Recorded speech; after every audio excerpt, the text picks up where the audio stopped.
Ok, ya está grabando. Entonces, rápido, empiezo para que quede todo grabado, ¿no? Esta es la tercera sesión y la clase pasada o la sesión pasada estábamos hablando de estos dos grandes grupos o dos grandes clados de plantas que tenemos dentro del clado Viridiplantae, las clorofitas y las streptofitas, que son los dos grandes brazos divergentes del primer ancestro, que es el ancestro, es conocido como el Ancestral Green Flagellate, que es como la primera alga, el primer eucariota, bueno, no es el primer eucariota, ya es un eucariota producto de endosimbiosis primaria que se supone que dio origen a todo este grande grupo de organismos que son conocidos como plantas. Y bueno, estábamos viendo que dentro de estos dos clados, clorofita y streptofita, hay más divisiones. Dentro de estas divisiones tenemos las prasinófitas, las core clorofitas o core chlorophytes o el núcleo clorofita, las carofitas y las embriofitas, que son las plantas terrestres. Dentro del clado clorofita tenemos a un grupo que es conocido como las prasinófitas. Las prasinófitas son las plantas más primitivas, es decir, es el grupo más basal, es como el que preserva las características más primitivas de todas las plantas. Por lo tanto, estas similitudes, al ser como el grupo más ancestral, la reconstrucción del ancestro de Viridiplantae se basa en las características de este grupo primitivo, ya que al ser el grupo que primeramente divergió del ancestro, podría presentar las características justamente de ese ancestro. Por ejemplo, aquí vemos la presencia de un flagelo. Y como hemos estudiado con anterioridad, el flagelo fue antes que, o sea, el flagelo evolutivamente apareció mucho antes que apareciera el ancestro de las plantas. Entonces es por eso que se piensa que el ancestro de las plantas probablemente ya tenía un flagelo y no fue algo que evolucionó en estos grupos basales, sino que ya es un carácter ancestral. Así se les llama, carácter ancestrales. Dentro de la sistemática, los caracteres ancestrales tienen un nombre, ¿no? Se les da un nombre. No me acuerdo cómo se les dice caracteres ancestrales. Un carácter ancestral. Bueno, no encuentro. No encuentro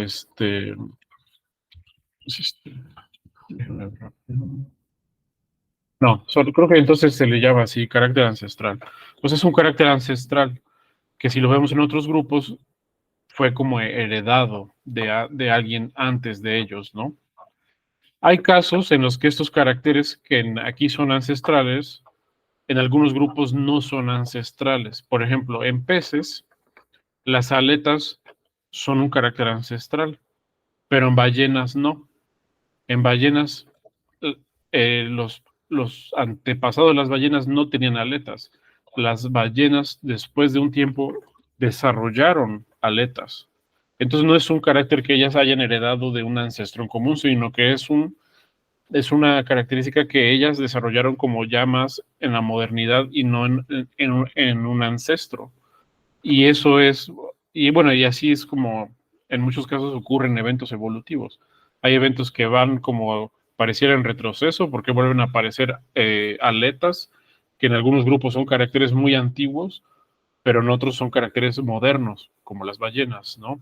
En este caso de los organismos eucariotas unicelulares, el ancestro, pues es el que tiene un flagelo y por eso es que se piensa que este ancestro tenía un flagelo, o varios, ¿no? No se sabe.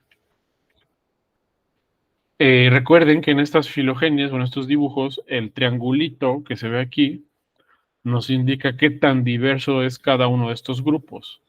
Entonces, si se dan cuenta aquí en las prasinófitas, a pesar de que hay varias ramas, su diversidad no es muy alta. Si la comparamos, por ejemplo, con las clorofitas núcleo, que si se dan cuenta, estos triángulos son mucho más grandes y, por ejemplo, las plantas terrestres son inmensos, ¿no?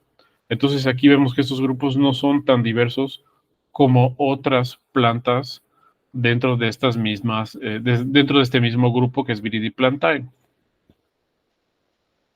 Y bueno, ¿qué observamos aquí en Prasinophytas? ¿Qué pueden ustedes decirme sobre este grupo, ¿no?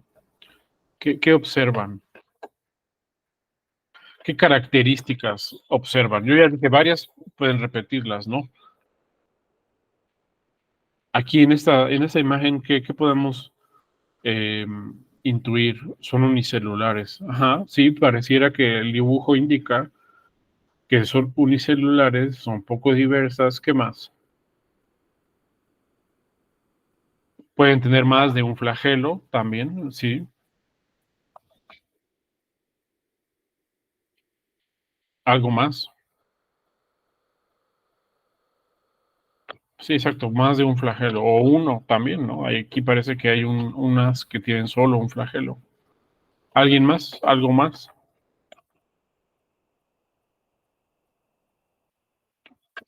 Bueno, presentan flagelos, ¿no? Las plasinofitas. Parece ser que son unicelulares. Y una característica interesante es que este grupo es mixótrofo, es decir, que no solo se alimenta, por ejemplo, de luz solar, no solo hacen fotosíntesis, sino que también hay algunas que tienen la capacidad de hacer fagocitosis, lo cual también se piensa que es una característica que fue heredada de su ancestro. Y dentro de este grupo tenemos algas que son marinas, son de agua salobre o son de agua dulce. ¿Alguien puede darme un ejemplo de qué es un hábitat de agua salobre? Exactamente, es que es salobre. Por eso pregunto, ¿ustedes conocen algún tipo de hábitat de agua salobre? En inglés es brackish water. Agua salobre.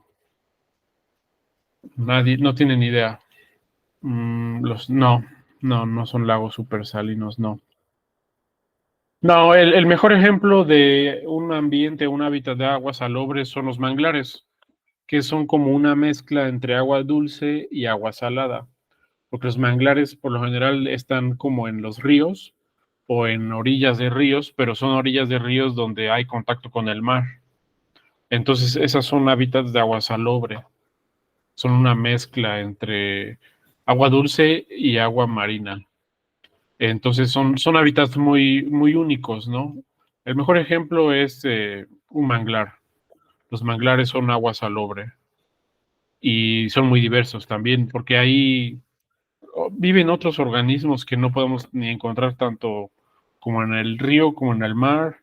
Luego en agua salobre con los manglares hay como guarderías de tiburones, porque hay tiburones que están como adaptados a nacer en manglares donde el agua no es ni dulce ni salada, pero son más seguros que el mar. Entonces, pues cuando crecen, migran al mar. Hay muchos cangrejos, hay muchas especies. Y también hay algas que están adaptadas a la vida en agua salobre. Este grupo, las prasinófitas, también es un grupo parafilético. Aunque sabemos que todas las plantas vienen de un ancestro común, que es el AGF, ya cuando nos vamos a las diferentes ramas de este árbol evolutivo, no conocemos bien la relación entre los diferentes grupos de las prasinófitas. Entonces esto quiere decir que las prasinófitas como tal no son un clado, solamente es un grupo de algas que se sabe que de alguna forma tienen caracteres ancestrales. Los datos moleculares nos dicen que son algas primitivas, pero no sabemos exactamente cómo se relacionan bien entre ellas.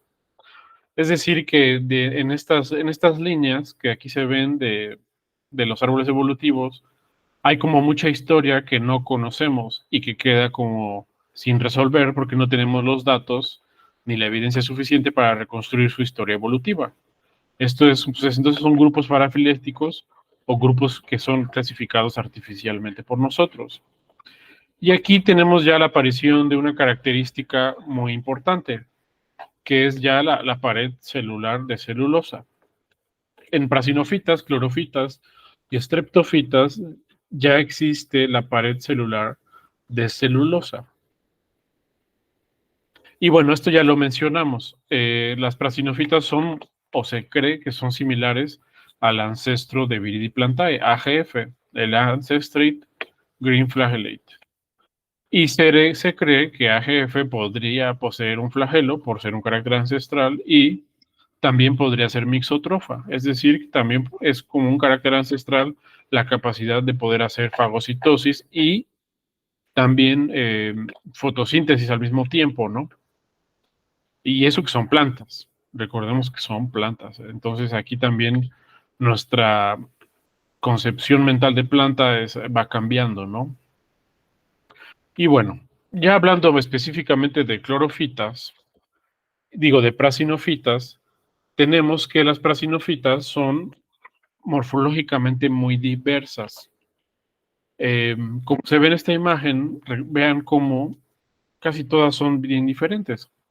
Aquí tenemos unas con dos flagelos, aquí parece que hay una como con 8 flagelos, una con un flagelo, una sin flagelo, otra sin flagelo, y aquí unas que parece que forman como costras.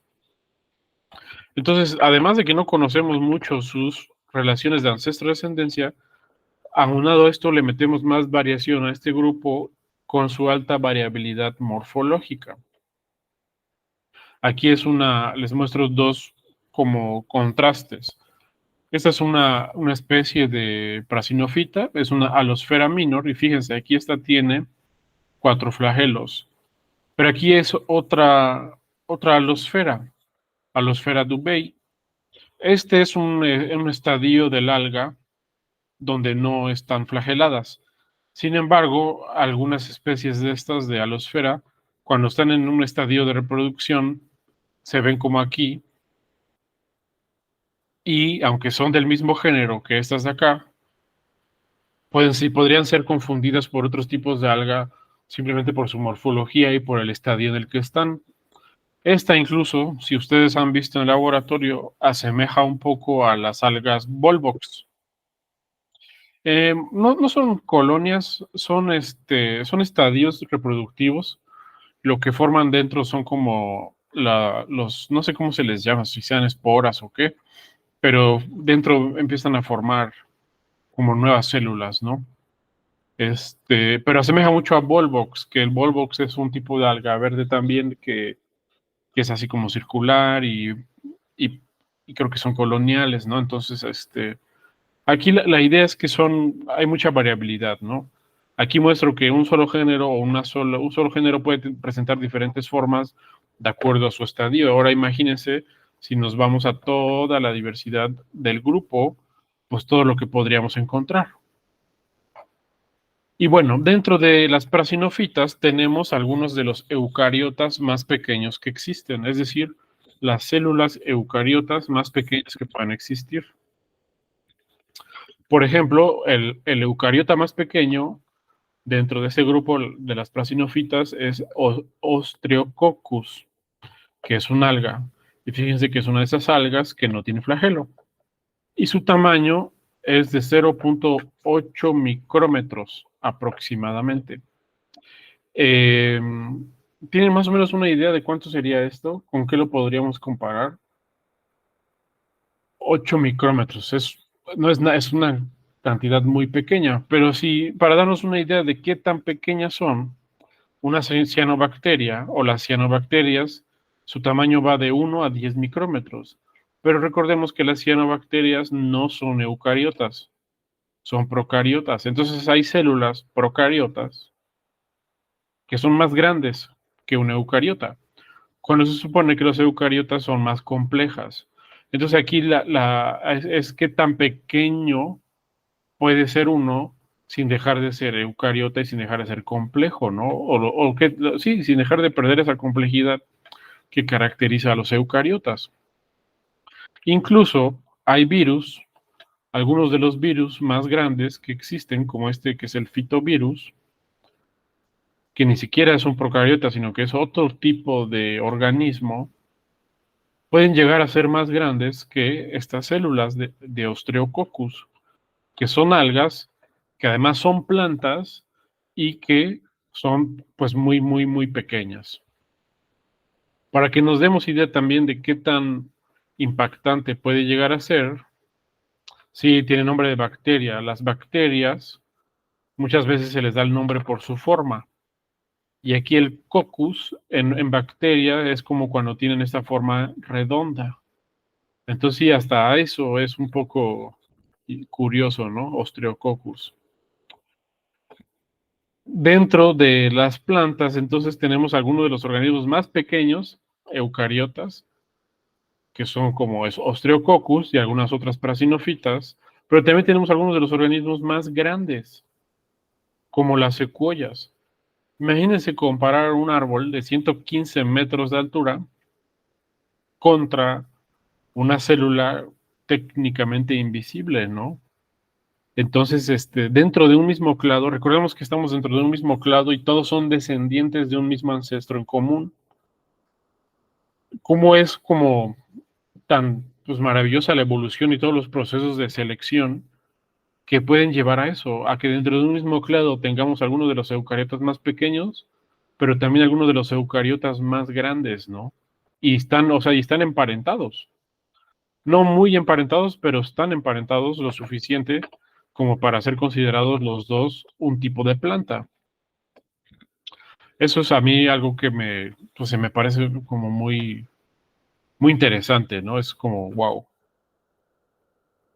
Y bueno, dentro de las prasinofitas se ha registrado reproducción sexual. O sea, a pesar de que son organismos primitivos, hay algunos grupos donde la reproducción sexual ocurre. Y una característica principal o bueno, es una característica típica de este grupo, de las prasinofitas en general, es que presentan escamas y pueden llegar a presentar múltiples flagelos con una gran complejidad estructural. Aquí yo les muestro un ejemplo de una prasinofita que es Nephroselmis olivacea y fíjense cómo aquí se ven sus flagelos, ¿no?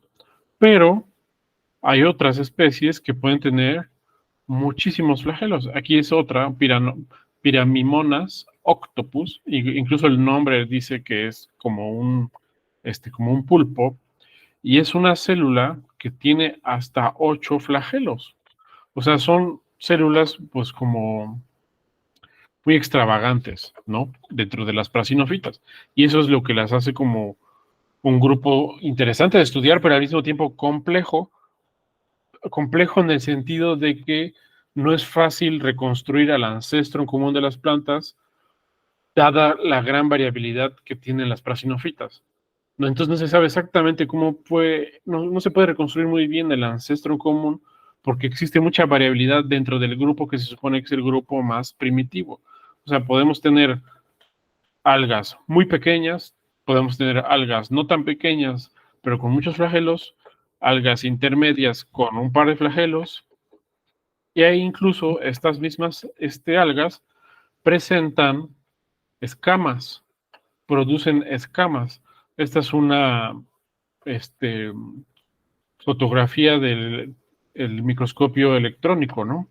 Y aquí vemos cómo hay unas como cuadritos, ¿no? Estos cuadritos se les llama escamas. Y estas células las producen esas escamas, ¿no? Es como una característica. Ya les muestro otra foto. Entonces no solo presentan flagelos, sino que también presentan escamas. Y también ¿qué hacen las escamas? No me acuerdo. Eh, no, en todo lo que he leído no mencionan exactamente una función. Puede ser tal vez una función estructural, pero más que nada de lo que yo he leído, las escamas las presentan como una característica para identificar ciertos tipos de prasinofitas. No todas las prasinofitas tienen escamas. Hay algunas prasinofitas que no tienen escamas. Entonces eso aún aumenta más esta variabilidad morfológica de la que hablábamos. Tenemos células sin flagelo, células con flagelo, células con muchos flagelos, células con flagelo y sin escamas, y células con flagelos con escamas. Entonces ahí empezamos a meter muchas variables que vuelven a este grupo morfológicamente diverso. Y lo mismo, toda esta diversidad morfológica complica su estudio, sobre todo cuando hablamos en términos evolutivos del origen y evolución del clado Viridiplantae, ya que pues no se sabe exactamente cómo pudo haber sido o en qué momento evolucionaron estas diferentes características que presentan cada una de estas algas. Y por eso les decía, no todas presentan escamas, algunas sí, otras no, no todas presentan flagelos, unas sí, otras no. Unas son muy pequeñas. Aquí, otro ejemplo, ese es Nephroselmis, las que ya les había mostrado, pero si las vemos en el microscopio electrónico de barrido, vemos que tiene escamas. Aquí las piramimonas, si las vemos a simple vista con un microscopio óptico, vemos claramente sus flagelos, pero cuando ya la vemos a detalle en el microscopio electrónico, vemos que también tiene escamas, incluso escamas en los flagelos. Y fíjense, aquí pareciera que en los flagelos no tiene escamas, pero así. Entonces ahora también metemos más variabilidad a este grupo.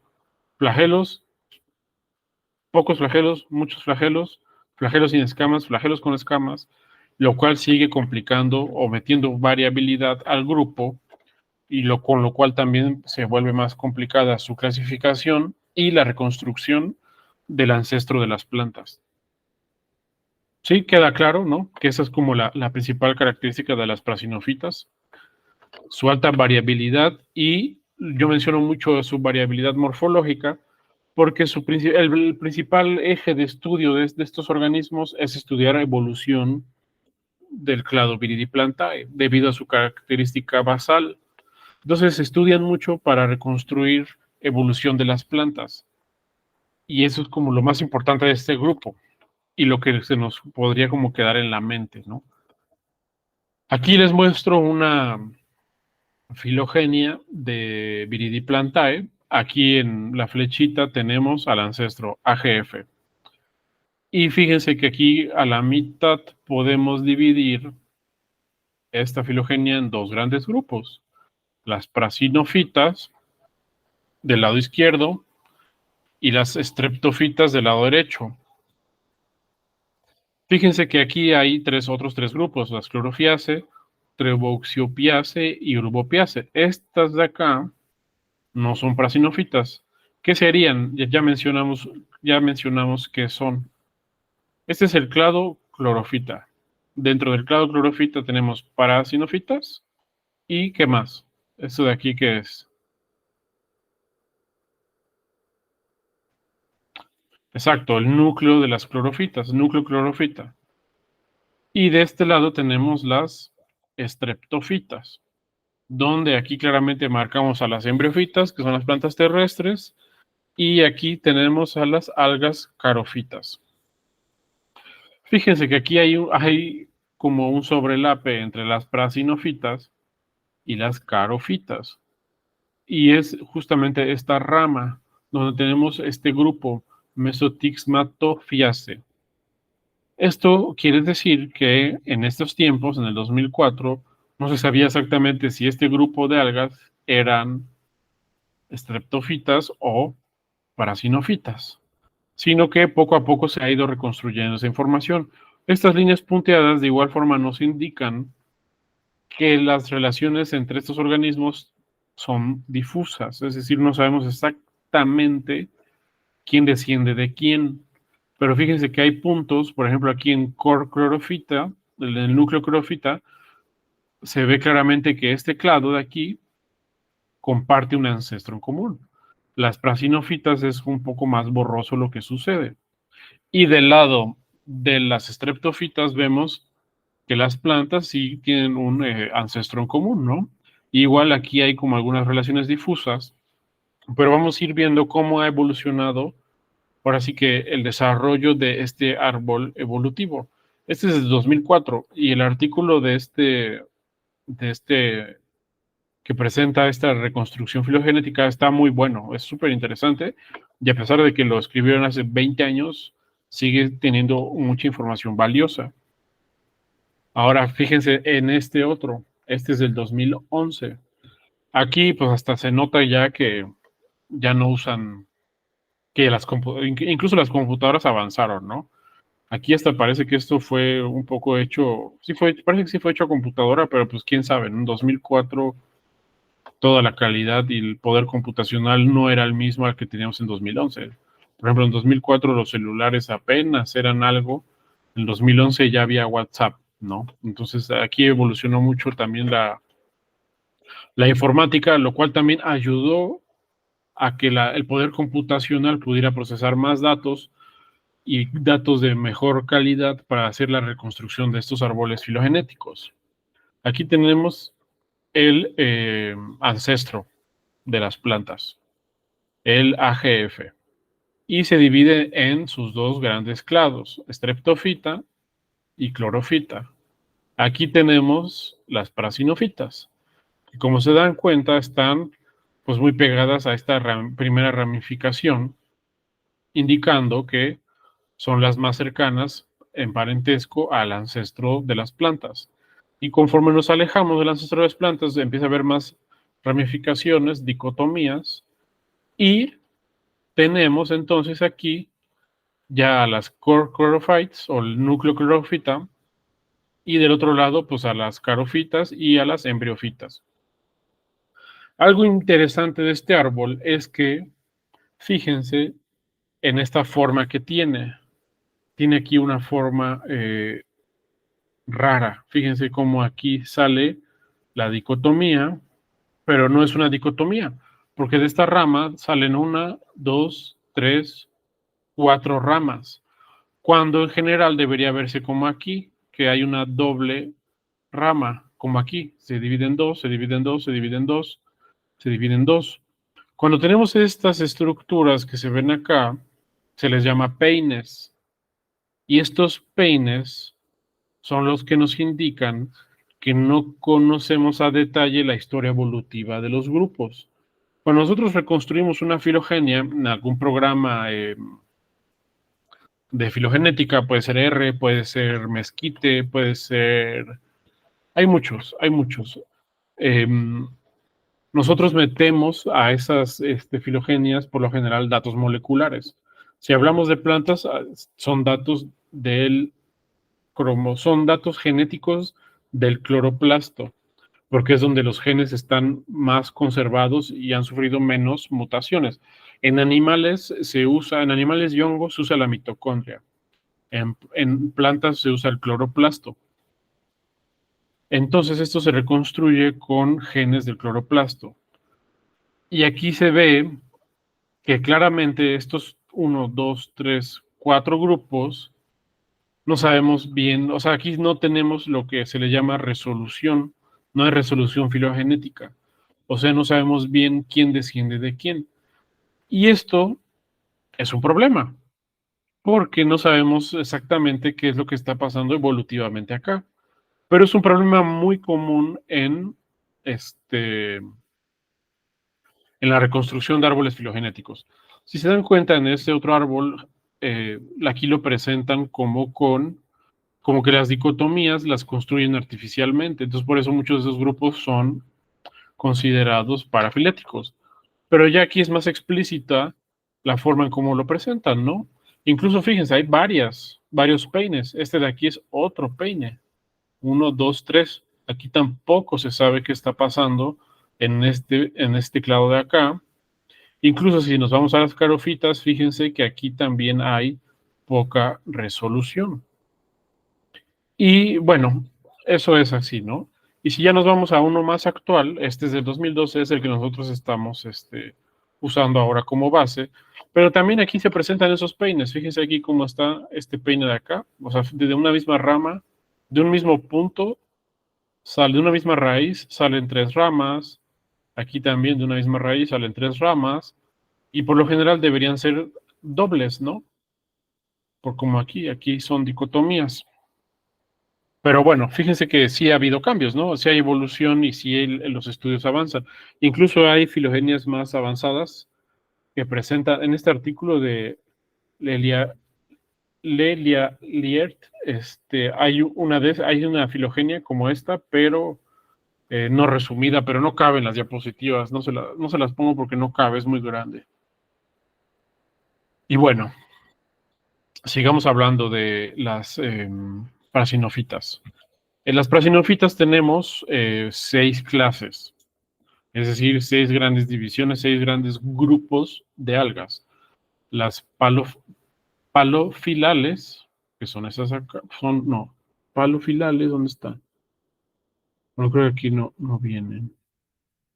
Falofilales. Es que, ¿sabe? En algunas filogenias vienen unos grupos que en algunos casos los consideran clases, y en unos artículos los consideran clases y en otros artículos no los consideran clases. Depende del autor y depende del año. Entonces creo que aquí me equivoqué y puse una que aquí en esta filogenia no está incluida, ¿no? Pero son las falofilales. Es que esta información de acá, estas de los 6, la saqué del artículo de 2004. Entonces, en el 2004 todavía no, esta reconstrucción filogenética, no me había dado cuenta que aquí cambió, ¿no? Pero bueno, no importa. Hay aquí, son 6 clases o 5 clases, dependiendo el año y la reconstrucción y el autor, ¿no? Pueden ser las palmofilales, igual me comí una M. Puede ser, sí, puede ser. Yo creo que sí. Bueno, no importa, de todos modos, el chiste es que puede haber esa variación, porque es que en otros grupos, en las clorofitas núcleo, sí sucede justo lo que les acabo de decir. Dependiendo del autor y dependiendo del año y dependiendo de la reconstrucción, se incluyen algunas clases o no se incluyen algunas clases. Y hay autores que dicen que son clases y hay autores que dicen que son órdenes. Aquí en este caso sí, creo que me comí la M. Pero bueno, entonces tenemos las palmofilales, las prasinococales, que son estas de acá, las nefoselmipopiaceae, que son estas de acá, pignococcacea, estas de acá, piramomidales, estas de acá, y las mamielofiaceae. Aquí el mamielofiaceae yo las indico aquí como en negritas porque son el grupo más diverso.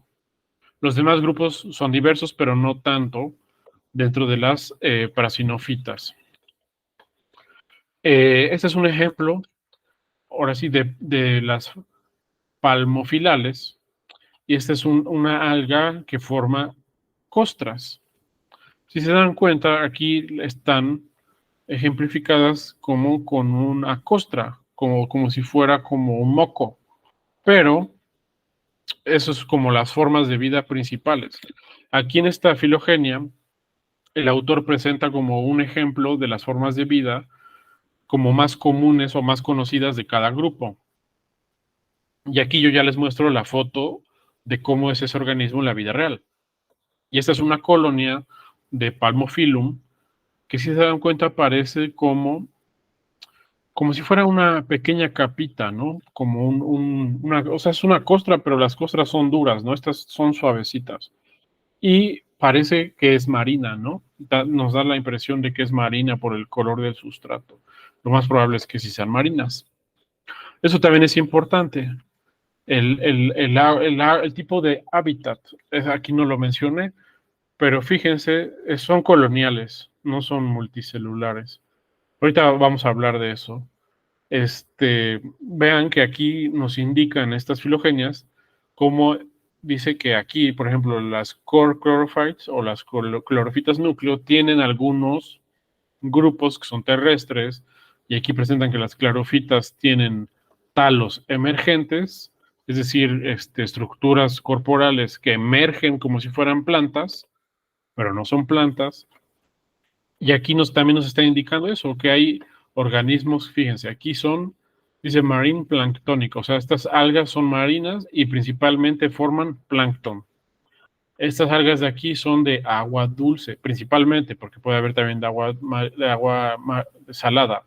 Y aquí hay marine bentic, o sea, bénticas, que están como en los sustratos. Aquí hay otro grupo, las palmofilales, que dice marine deep water, o sea, son algas marinas que encontramos en aguas profundas, ¿no? Y aquí fíjense cómo las carofitas nos indica que la mayoría son de agua dulce. Entonces aquí también nos está dando parte de esa reconstrucción del ancestro.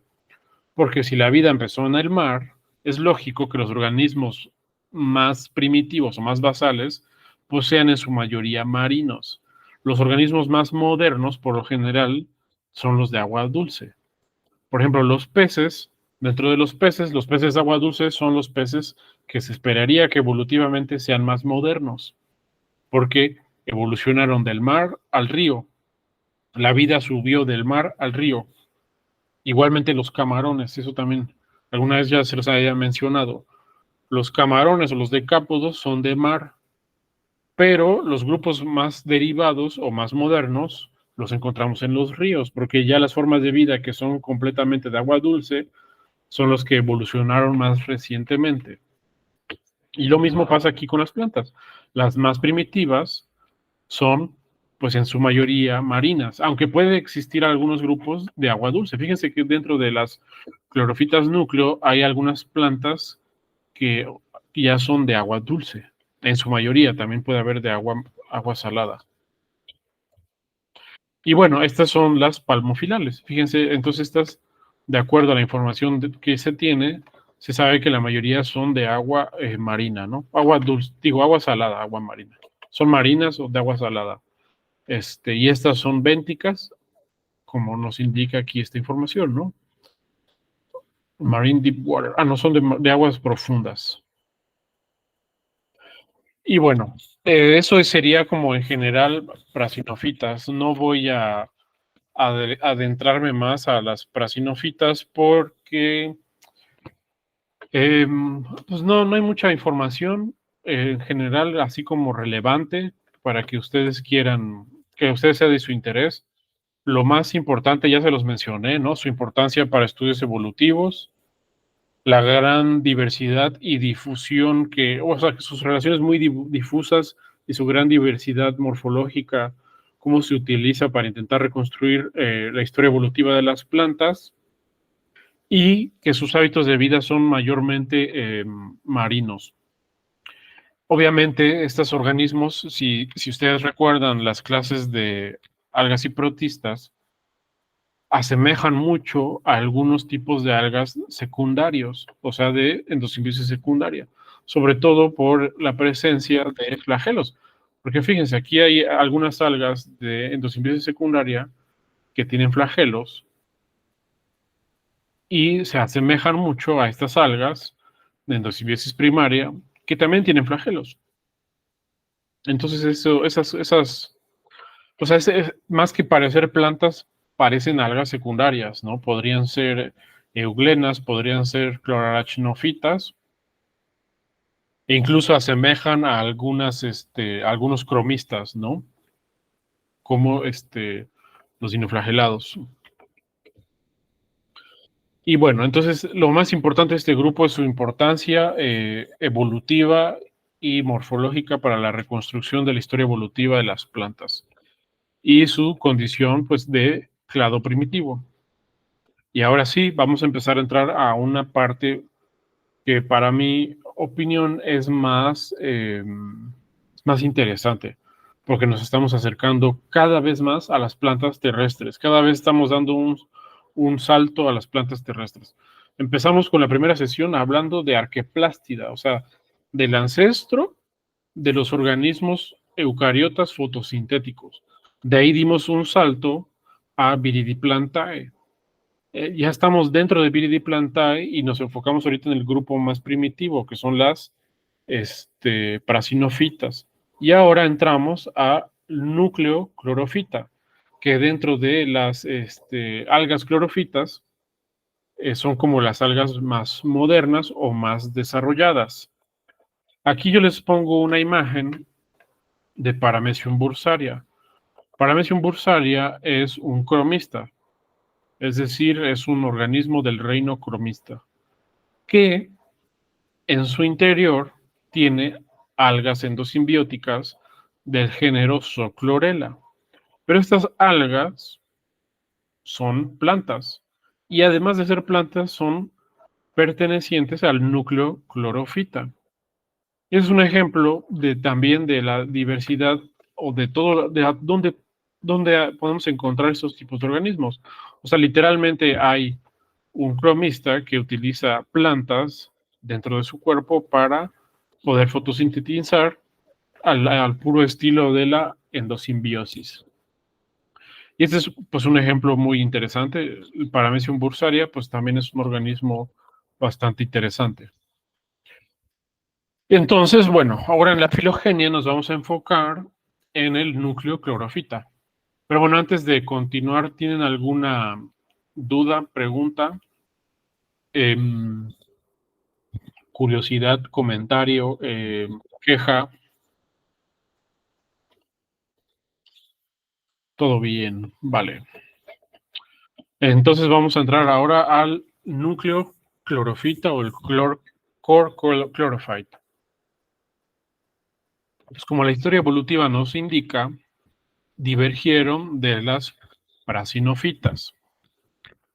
¿Y se acuerdan de esa filogenia que les mostré aquí, donde algunas relaciones no son muy claras? Aquí, en estas filogenias más modernas, ya se tiene que algunos grupos que esas relaciones filogenéticas no eran muy claras, son realmente algunas algas del grupo de las clorofitas. Fíjense, bueno, ahorita lo voy a mencionar, espérense. Bueno, entonces las núcleos clorofitas evolucionaron a partir de las prasinofitas y tenemos 4 clases, o sea, 4 divisiones, 4 grupos dentro del núcleo clorofita, que son las clorodendrofiaceae, ulvopiaceae, treuboxiopiaceae y cloropiaceae. Este grupo de tres clases de algas clorofitas se conoce como el UTC. Y lo separo del clorodendropiaceae porque estas, fíjense que están emparentadas, están aquí marcadas como por una sola rama, y además las clorodendropiaceae en algún momento se pensó que eran prasinofitas porque si se dan cuenta, tienen las mismas características que las prasinofitas. Parecen ser unicelulares, tienen flagelos, sin embargo, evidencia molecular las coloca dentro del núcleo clorofita.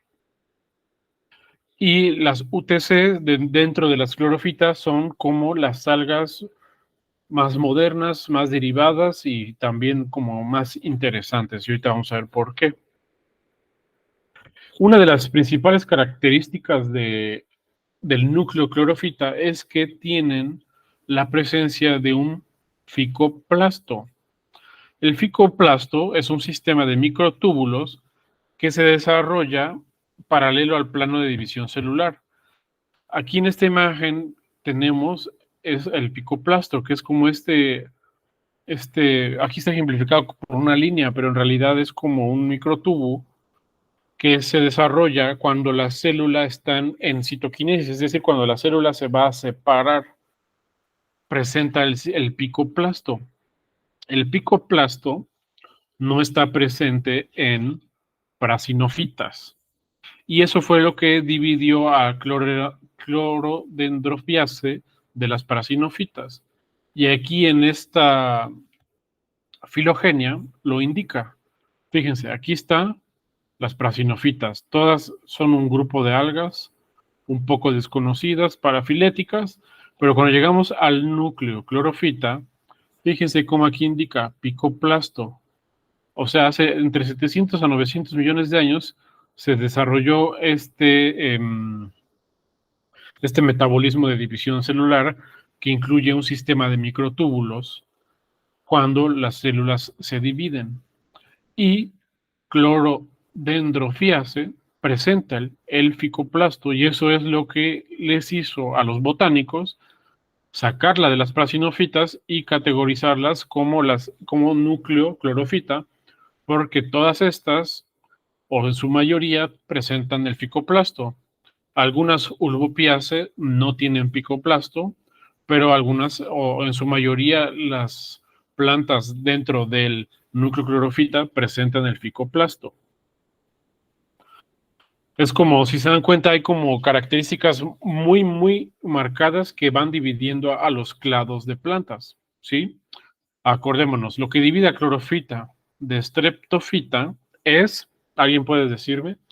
¿Qué diferencia principalmente a clorofita de streptofita? Ya lo habíamos mencionado, el metabolismo, pero más que nada, sí es el metabolismo, pero ¿qué tipo de metabolismo?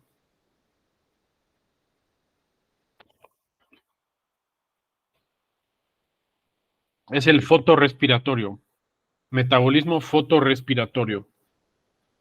Es lo que divide a los dos primeros grupos, clorofita, streptofita.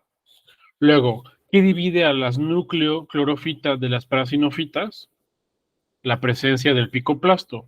Aquí igual, fíjense, aquí está indicado, ¿no? El picoplasto. Y eso es lo que divide esos grupos. Si se dan cuenta, no es como grande, o sea, no es como que tengamos que aprendernos como todo un ciclo de, como algo como el ciclo de Krebs para distinguir entre los dos grandes grupos, sino que las diferencias están muy bien marcadas. Hay diferencias muy bien marcadas. Clorofita y streptofita, el metabolismo fotorrespiratorio. Parasinofitas de núcleo clorofita, lo que las divide es el picoplasto. Entonces son cosas muy puntuales. Y eso es también como ahora sí que una bondad de las plantas. Están tan estudiadas que sabemos a detalle qué distingue a algunos de los principales grupos evolutivamente, lo cual también nos ayuda a estudiarlas. No en todos los organismos es así. Acuérdense, cuando estudiamos algas o cuando estudiamos hongos, esas características no eran como que muy claras más que en los hongos superiores. En ascomicota y basidiomicota, esas diferencias sí eran muy evidentes, pero en los hongos inferiores, esas características que distinguían un grupo de otro eran muy difusas, ¿no? Pero al final todo en hongos se solucionaba con genes, con moleculares, pero es algo que no es tan fácil como de estudiar, sobre todo si no hay dinero. Y en las algas secundarias también no es tan fácil distinguir exactamente entre los diferentes grupos de algas, a menos que conozcamos sus ancestros endosimbióticos, si son algas verdes, algas rojas, y el número de membranas que puede tener el cloroplasto. Pero en plantas es muy puntual, ¿no? Picoplasto, metabolismo respiratorio. Y se dan cuenta aquí, en el lado de las estreptofitas marca otro, ¿no? El fragmoplasto. Pero ya hablaremos de eso cuando entremos a estreptofita y embriofita. Yo esperaría que tal vez en dos sesiones más lleguemos a embriofita. O sea, la próxima sesión hablaremos de las carofitas y podría hacerse la sesión que sigue o sea, en dos sesiones empezaríamos a hablar de embriofitas, pero vamos paso a paso, ¿no? Y bueno, entonces el picoplasto es muy importante para distinguir a este grupo. Dentro de las clorodendrofiaceae, antes eran consideradas prasinofitas y ya vimos que al tener un picoplasto, pues las separamos y las incluimos dentro del núcleo clorofita.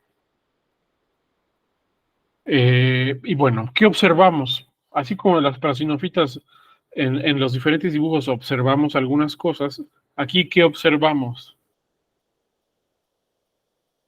¿Qué se observa como a simple vista en los diferentes dibujos?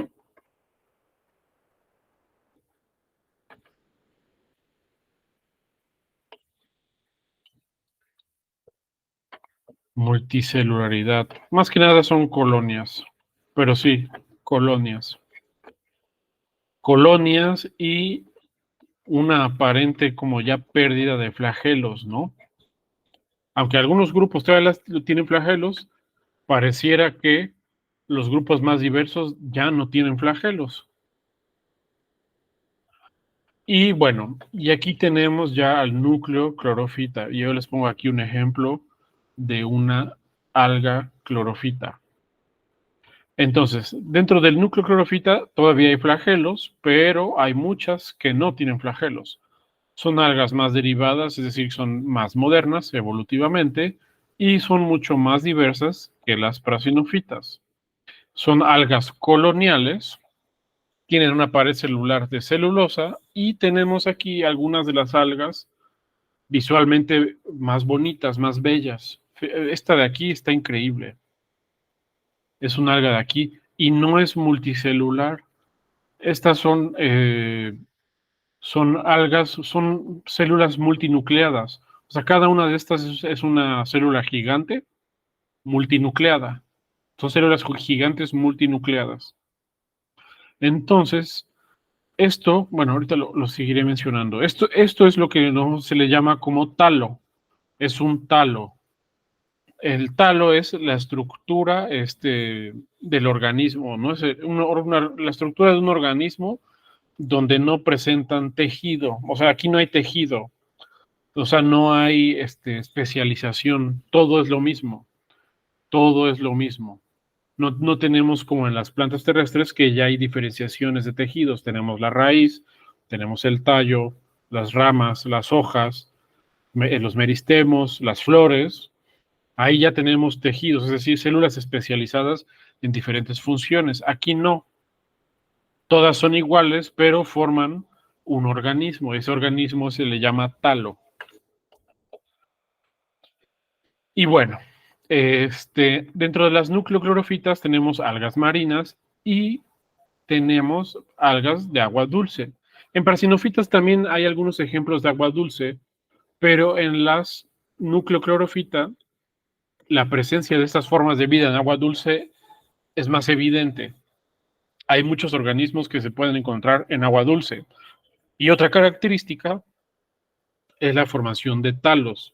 Aparentemente podríamos uno pensar al ver estas fotos que son multicelulares o son organismos que ya como más parecidos a las plantas, pero aunque visualmente se parecen a las plantas terrestres, porque son plantas, hay que tener en cuenta que no están formando tejidos y realmente sí forman como un organismo que pareciera multicelular.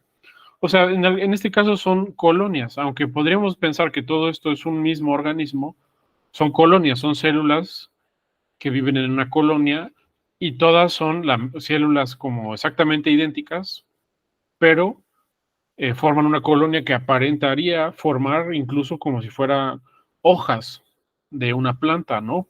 Pero no son hojas, es el talo. Algunas de estas ya se reproducen sexualmente, es decir, que tienen gametos, producen esporas, creo que son esporas, y son como la espora hembra, la espora macho, ¿no? Y se juntan en el agua y dan origen a una nueva célula. Hay reproducción sexual. Todavía no es por medio de polinización, pero ya hay evidencia de que hay reproducción sexual. Y aquí les pongo una definición de qué es un talo, ¿no? Aquí un talo es una estructura corporal básica de organismos simples. Es decir, yo creo que esta pequeña frase es muy ilustradora. Estructura corporal básica de organismos simples. Y dice, bueno, el talo es la parte vegetativa no diferenciada que carece de estructuras especializadas como raíces, tallos, hojas, que se encuentran en las plantas más complejas. O sea, aquí, como yo les dije, no hay diferenciación de tejidos. Es una misma célula gigante multinucleada. Es una célula gigante multinucleada. Pero sin embargo, forman un organismo, ¿no? Están formando un organismo como tal. Y ya no son microscópicos, esto ya es macroscópico, ¿no? Aquí más ejemplos, sobre todo de Ulbopiaceae, son otro tipo de talos que se pueden encontrar. La Boergesenia, esta alga, también son algas, son células gigantes multinucleadas, que incluso, fíjense, parecen como globitos. Caulerpa, otra Ulbopiaceae, que también forma como globitos y son células multinucleadas o colonias de células aquí gigantes que dan origen a este tipo de organismos coloniales que en nuestra cabeza son más parecidos a lo que nosotros imaginamos como un alga, ¿no?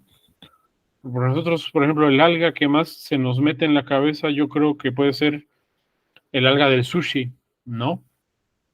La que comemos en el sushi. Pues estos organismos ya como que asemejan más a ese tipo de algas al que estamos acostumbrados a tener en la mente, no estas algas microscópicas, ¿no? Que sabemos que existen, pero en nuestra mente no son organismos tan evidentes. Y bueno, tenemos, les había dicho que son 4 clases, ¿no? Clorodendropiace, Ulvopiace, Treboxiopiace y Cloropiace.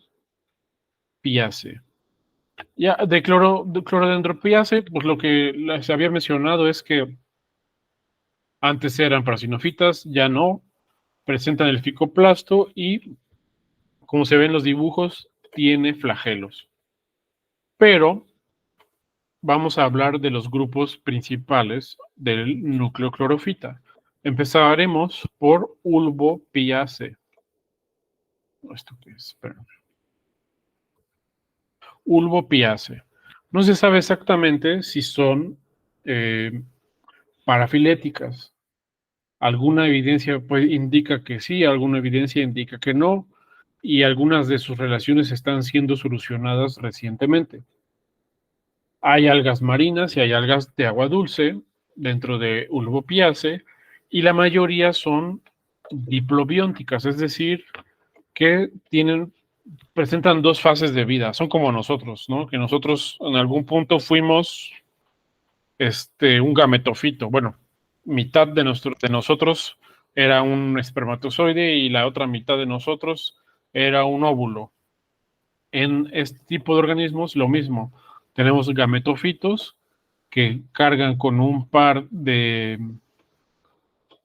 cromosomas y cuando se reproducen dan origen al organismo que ya se conoce como esporofito, que sería en este caso el alga, ¿no? Que es el que produce ya las esporas. Y forman talos. Dentro de Ulvopiace tenemos muchas algas que forman talos, que asemejan. ¿Qué no entendiste? Lo de las diplobiónticos. El diplobióntico es el tipo de reproducción. Al decir diplobióntico estamos hablando de que son de reproducción sexual. Son como nosotros. O sea, nosotros tenemos células gaméticas, que son el espermatozoide y el óvulo. Y también tenemos células son somáticas, que son las que nos forman ya nosotros. Pero las células gaméticas no tienen toda la información suficiente para formar un organismo. Para formar un organismo necesitamos que el esporofito es el organismo. El esporofito ya habla del organismo. Es un organismo. O sea, digamos que esta de aquí, esta alga es el esporofito. Es una forma de llamar a un organismo que ya carga con toda la información genética para producir un organismo. Porque acuérdate, el espermatozoide en nosotros no tiene toda la información genética para formar un organismo. Necesita un óvulo.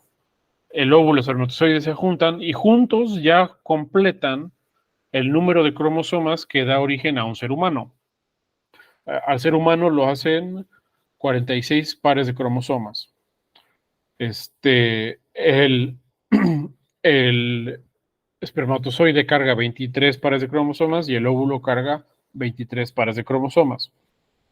Cuando se juntan dan origen a un organismo mamífero, que es 2N, es decir, tiene 2 juegos de cromosomas.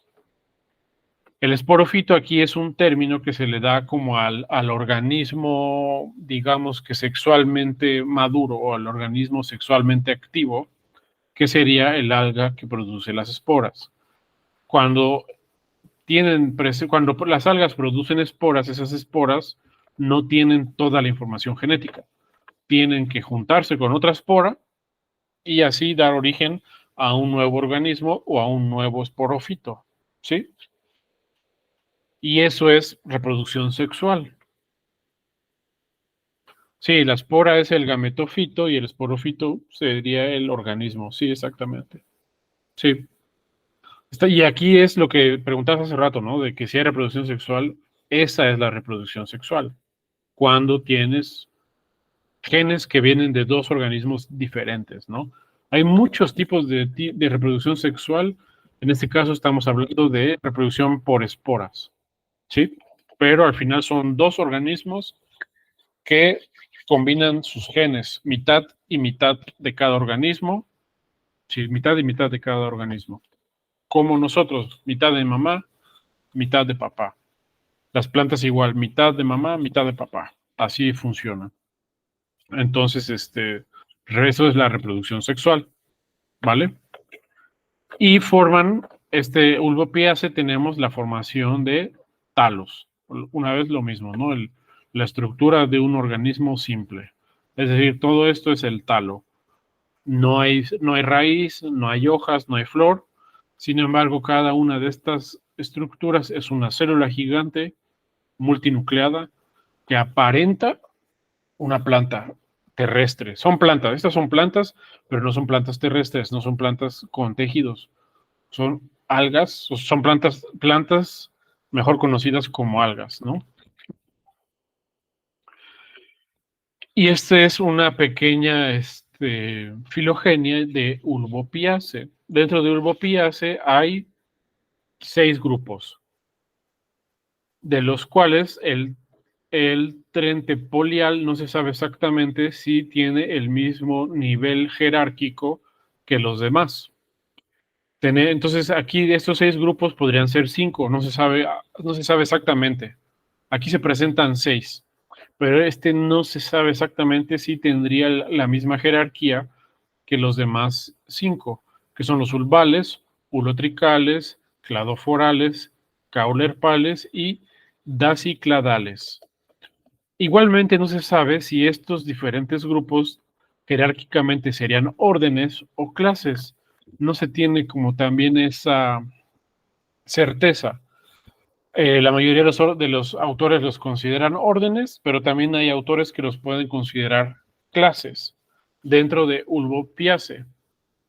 Y bueno, aquí en esta filogenia tenemos representado como las principales formas de vida o las formas de vida más representativas de cada uno de estos grupos de plantas. Está aquí, empezamos con ulotricales, ¿no? Aquí están, ulotricales. En ulotricales tenemos organismos que pueden ser unicelulares, filamentosos, como esta foto de aquí, o en forma de espada, así lo ponen. O sea, son algas o unicelulares o algas filamentosas o algas en forma de espada.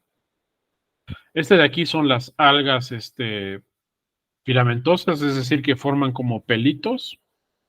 Y de aquí representa a las algas que son en forma de espada. Si se dan cuenta, esto asemeja a una hoja de una planta, pero es lo mismo. Son colonias donde todas las células tienen la misma función y no hay diferenciación de tejidos. Todo es una misma estructura, solamente fotosintéticamente activa, que produce un talo que asemeja a una planta terrestre, pero las plantas terrestres tendrían raíz, tendrían un tallo, tendrían hojas, ¿no? Y cada uno de esos diferentes partes de una planta terrestre es un tejido, y eso es lo que ya sería un organismo multicelular. Aquí estamos hablando de organismos unicelulares con la capacidad de formar talos. Y dentro de Ulvopiaceae tenemos muchas algas de agua dulce y muchas algas marinas. Luego siguen las ulvales. Dentro de las ulvales tenemos muchas hierbas marinas, seaweeds. Hay muchas hierbas marinas dentro de este grupo y llegan a formar talos membranosos o tubulares. Y esta foto de aquí yo les muestro un talo membranoso, que como para imaginar, cuando se refieren a membranoso, por lo general hay que imaginarnos un líquen. Los líquenes son membranosos.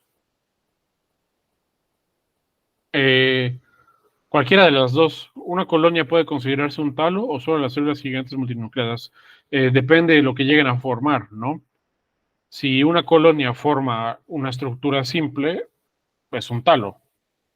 Si una colonia forma, por ejemplo, creo que no estoy seguro si el filamento sea considerado un talo, pero podría ser como el límite entre talo y no talo, ¿no? Un filamento, porque como tal no tiene como, o sea, no es como una estructura corporal, sino que nada más es como una secuencia de células que va haciendo un pelito, ¿no? Y la estructura corporal ya es más como esta que se ve aquí, ¿no? Que ya parece más como, pues ahora sí, que como una planta terrestre, ¿no? El filamento no estoy seguro si es un talo o no es un talo, y es colonial, ¿no? Entonces depende cómo se haga, depende de la forma del talo, depende de cómo se acomode la colonia, es si es un talo o no es un talo, ¿no? En este caso, este es un talo, no se distingue las diferentes células, pero hay otros talos donde sí se distinguen las diferentes células, como en este. Cada uno de esos globos es una célula. Entonces, depende un poco de si forman una estructura corporal o no. Tal vez las filamentosas sí lleguen a formar talos, pero son talos, digamos, como marañas, ¿no? Igual un simple filamento no sería un talo, ¿no?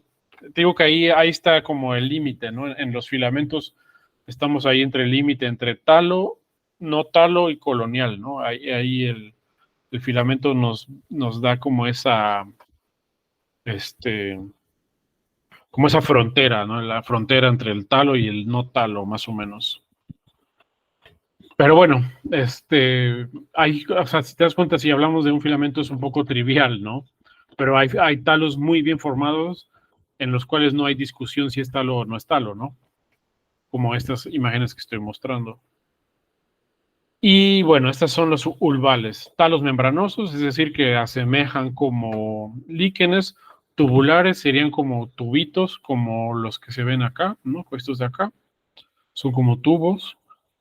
Y aquí en este grupo, en las ulvales, el talo o el desarrollo de talos no es una característica, digamos, primitiva, sino que es una característica que dentro del grupo ha evolucionado varias veces. O sea, diferentes algas de este grupo divergieron e independientemente evolucionaron la capacidad de formar talos. Es una característica de las ulvales. Y luego tenemos las cladoforales, que también están dentro de Ulvopiaceae. Estas, las cladoforales, son las más famosas de todas las Ulvopiaceae. Son organismos modelo, es decir, que se utilizan para estudiar y hacer muchas cosas, e incluso se utilizan dentro de la acuariofilia. Esta que yo les pongo aquí es un alga de agua dulce que forma estos talos redondos que parecen como esferas. Y dentro de la acuariofilia, de la gente que tiene peceras, son muy valoradas. Y son algas. Son estas Claudofora aegagrofila. Es una alga y este es un talo, pero es un talo redondo y es como estéticamente muy bonito. Y se venden mucho, o sea, se venden muchísimo. Y son ramificadas. Ahorita les muestro cómo lo ramificado. Hay marinas, pero también hay muchas de agua dulce. Igualmente, en este grupo, en el grupo pasado, en el Ulval, la forma del talo fue algo que evolucionó independiente en varios grupos. Y en cladoforales, lo que evolucionó independientemente en cada uno de sus grupos fue la adaptación a vivir en agua. Es decir, que en este grupo tenemos muchos linajes de algas que independientemente desarrollaron la habilidad de vivir en agua dulce. Es decir, que vivir en agua dulce en estos grupos no es un carácter ancestral, sino que es un carácter que apareció en muchos eventos evolutivos, incluso algunos pueden ser modernos, ¿no? Entonces eso nos vuelve a dar la indicativa de que la vida en agua dulce es más moderna que la vida en agua salada.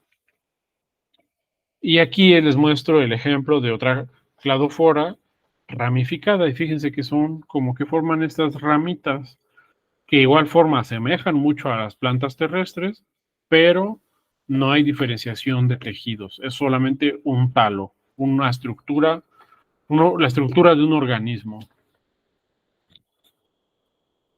Estas obviamente son coloniales, y hay, o sea, por lo general son coloniales, ¿no? Son colonias que forman estas formas tan interesantes.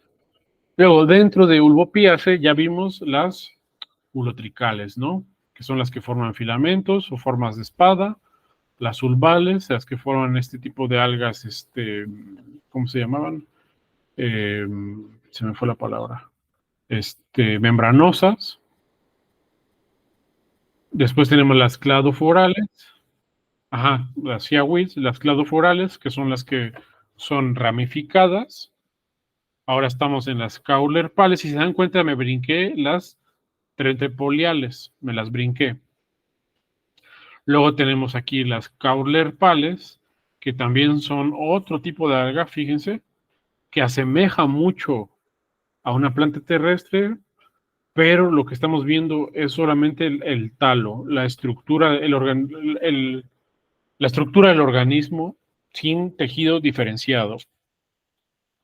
Incluso esto asemeja a hojas, ¿no? Pero no son hojas. Son colonias de células que toman esa forma. Sí, son talos. Y después tenemos, así son las caulerpales, esas de acá, que también son hierbas marinas, forman talos, hay marinas y hay de agua dulce, y en este grupo sus relaciones de ancestro-descendencia son difusas.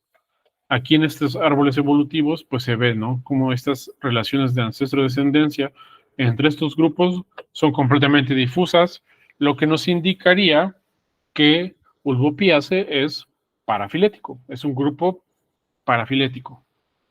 Sabemos que descienden de las algas verdes, sabemos que descienden de Viridiplantae, pero ya cuando llegamos a ellas no sabemos exactamente qué ha pasado entre la herencia, no sabemos quién es su tío, quién es su primo, quién es su abuelo, quién es su hermano, ¿no? No sabemos eso.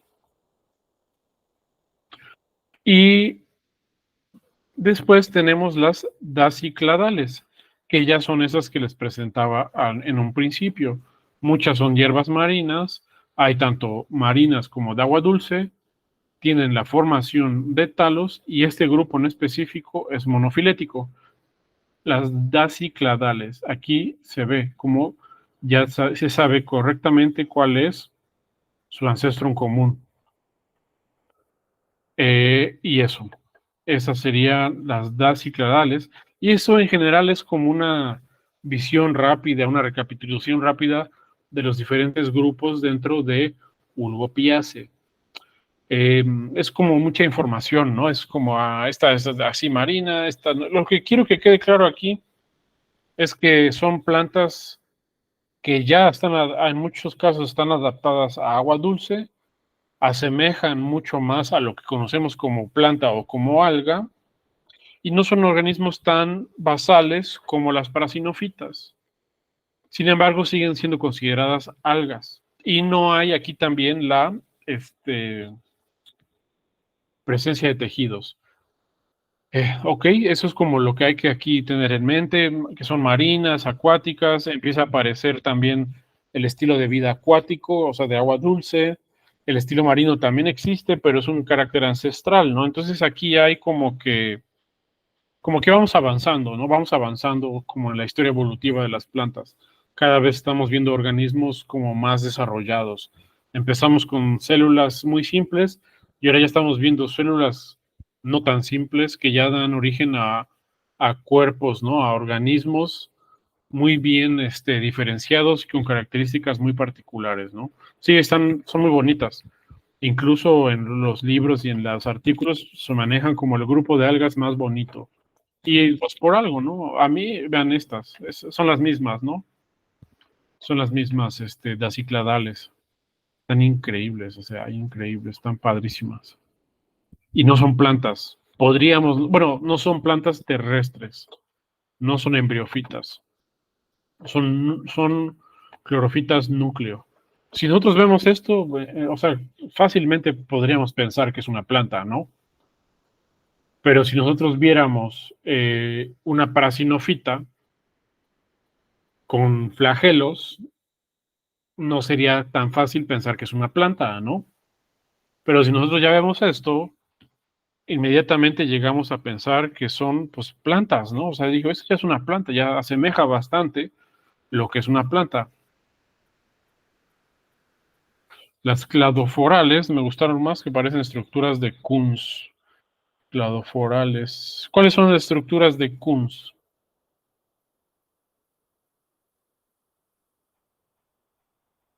Esculturas. Ah, ok, esculturas. Ok, ok, ok.